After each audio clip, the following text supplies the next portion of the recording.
गायत्री मंत्र की चर्चा आ गई तो प्रसंगवश मैं कह रहा हूं कि गायत्री मंत्र जो है, गायत्री मंत्र जपने का अधिकार सबको नहीं है।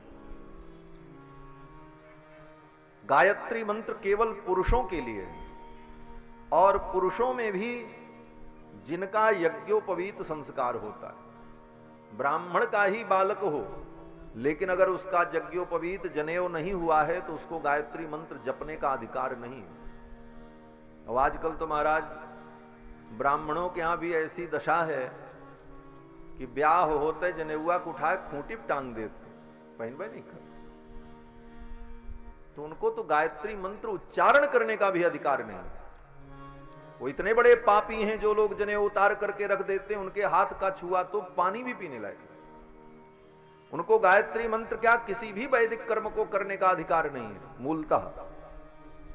तो कहने का तात्पर्य कि गायत्री मंत्र जपने का अधिकार केवल उन्हीं पुरुषों को है जो लोग यज्ञोपवीत धारण करते हैं। स्त्रियों का यज्ञोपवीत संस्कार नहीं होता है, क्योंकि स्त्रियों के लिए यज्ञोपवीत का विधान नहीं है, इसीलिए स्त्री को गायत्री मंत्र जपने का भी विधान नहीं है।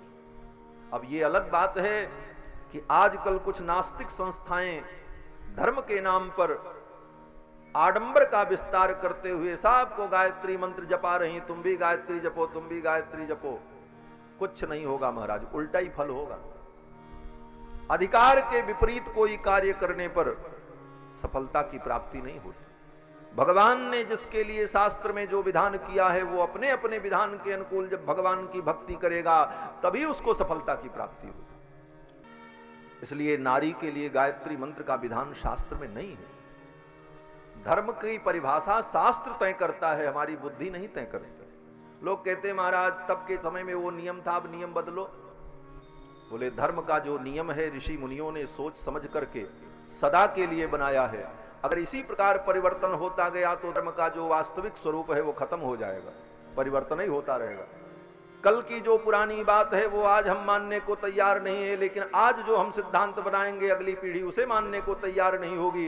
इस प्रकार धर्म तो रोज बदलता ही रहेगा, धर्म बाजारू वस्तु बन जाएगा जिसका कोई निश्चित रूप नहीं रहेगा। इसलिए धर्म का जो शाश्वत सिद्धांत है उस सिद्धांत को मान करके उसी का अनुकरण करना चाहिए। तो बंधुओं, गायत्री मंत्र सबके लिए नहीं है। गायत्री मंत्र केवल उन्हीं पुरुषों के लिए है जो यज्ञोपवीत धारण करते हैं। तो महर्षि ने विचार किया कि गायत्री मंत्र सब नहीं पढ़ सकते, लेकिन गायत्री मंत्र का जो रहस्य है वो तो सब जान सकते हैं। इसीलिए गायत्री मंत्र के रहस्य को प्रकट करने के लिए महर्षि वाल्मीकि ने 24,000 श्लोकों में वाल्मीकि रामायण की रचना की। ये गायत्री मंत्र का ही रहस्य है। इसको सब पढ़ सकता है, इसके लिए सबको छूट दी गई है। पठन द्विजो वाग वृषभत्वमीयात् स्यात् क्षत्रियो भूमिपतित्वमीयात्। चाहे ब्राह्मण हो, चाहे क्षत्रिय हो, वैश्य हो, शूद्र हो, किसी भी वर्ण का व्यक्ति हो, कोई भी हो, वो वाल्मीकि रामायण को पढ़े और इसके द्वारा तत्व का बोध प्राप्त करे। अब गायत्री मंत्र के देवता कौन हैं? बोले गायत्री मंत्र के विषय में आजकल लोगों ने खूब भ्रम फैलाया है, खूब भ्रम फैलाया महाराज। गायत्री नाम की एक देवी की लोगों ने ऐसी कल्पना कर ली और प्रचार किया, बस गायत्री मंत्र की यही देवी है, और उसकी फोटो और मूर्ति सब बना बना करके पूजा शुरू हो गई। ये तो देश इतना विलक्षण है, यहां तो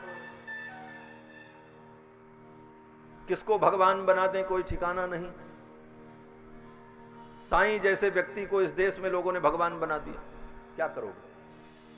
अंधी श्रद्धा, ऐसी स्थिति कुछ भी हो सकता है, लेकिन सत्य तो सत्य है।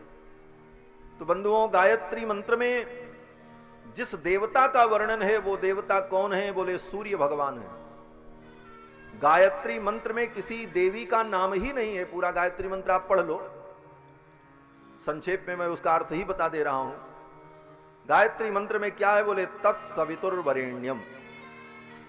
तत्सवितु, उस सविता देवता का, सवितु माने सविता, सूर्य भगवान। तत्सवितु वरेण्यम, जो वर्ण करने के योग्य है। भर्गो, जो तेज संपन्न है। देवस्य, उस देवता का, देवी नहीं आया, क्या आया? देवस्य, उस देवता का धीमहि हम उसका ध्यान करते हैं। क्यों ध्यान करते हैं? बोले धियो, धी यो, ये दो अक्षर अलग अलग है। धी माने बुद्धि और यो माने जो, वो परमात्मा हमारी बुद्धि को, धी माने बुद्धि, धी यो नह, नह माने अस्माकम, हमारी बुद्धि को प्रचोदयात, जो प्रेरित करे, सत्कर्म में लगावे। ये गायत्री मंत्र का अर्थ है। और इस गायत्री मंत्र के अर्थ में कोई देवी का नाम नहीं आया है, देवता का नाम आया है, सूर्य भगवान का। और सूर्य भगवान सविता देवता कौन है? बोले सूर्य भगवान का ये जो मंडल दिखाई पड़ता है, सूर्य मंडल, वो मंडल तो उसका भौतिक रूप है। उस सूर्य मंडल के अंदर जो ब्रह्म तत्व है, वो ब्रह्म तत्व गायत्री मंत्र का प्रतिपाद्य देवता है। गायत्री मंत्र के द्वारा उस तत्व का प्रतिपादन किया गया। वो देवता कौन है? बोले ध्येय सदा सवृत मंडल मध्यवर्ती नारायण सरसिजा सनसन्निविष्ट। ध्येय सदा सवृत मंडल मध्यवर्ती, सविता भगवान सूर्य का जो मंडल है, सूर्य मंडल, उस मंडल के मध्य में जो भगवान नारायण विराजमान है, उन भगवान नारायण का मंत्र गायत्री मंत्र है। ध्येय सदा सवृत मंडल मध्यवर्ती नारायण सरसिजासन सन्निविष्ट। केऊर हवार मकर कुंडलवान किरीटी, हारी हिरण्यमय बपुर धृत शंख चक्र। शंख चक्र गदा पद्म धारण किए हुए भगवान पर ब्रह्म परमात्मा नारायण, जो सूर्य मंडल के अंतर्यामी देवता हैं, उनका स्तवन किया गया है, उनकी स्तुति की गई है गायत्री मंत्र।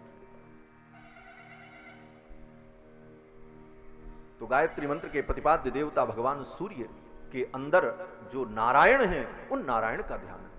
और वही नारायण राम के रूप में प्रकट हुए सूर्य वंश में। भगवान नारायण, भगवान विष्णु ही राम के रूप में प्रकट हुए। इसीलिए गायत्री मंत्र के एक एक अक्षर की व्याख्या के रूप में महर्षि वाल्मीकि ने 24,000 श्लोकों में उस तत्व की, परम तत्व की व्याख्या की। कल के प्रसंग में आप सभी लोगों ने श्रवण किया कि भगवान 4 रूपों में प्रकट हुए। कृत्वात्मानम चतुर्विधम, एक ही परमात्मा 4 रूपों में प्रकट हुए। ये अयोध्या की भूमि का सौभाग्य है। मथुरा में तो भगवान एक रूप में प्रकट हुए, कृष्ण रूप में, लेकिन अयोध्या की भूमि ऐसी पावन भूमि कि यहां भगवान 4 रूपों में प्रकट हुए। महर्षि वाल्मीकि कहते हैं कृत्वात्मानम चतुर्विधम, आत्मानम माने अपने आप को, चतुर्विधम कृत्वा, 4 रूपों में भगवान ने प्रकट किया। राम लक्ष्मण भरत शत्रुघ्न चारों परमात्मा के ही अंश हैं, परमात्मा ही हैं।